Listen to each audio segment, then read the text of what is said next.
Banjir lahar dingin Gunung Semeru menerjang sejumlah wilayah di Kabupaten Lumajang, Jawa Timur pada Jumat 7 Juli 2023. Dalam rekaman video warga terlihat detik-detik banjir menerjang jembatan dan meluap hingga ke badan jalan.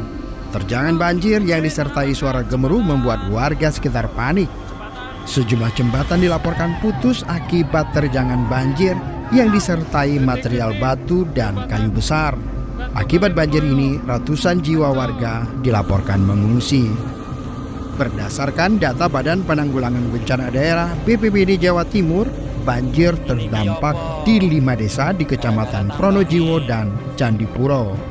Tim Liputan Aceh Video. Ini dampak yang warga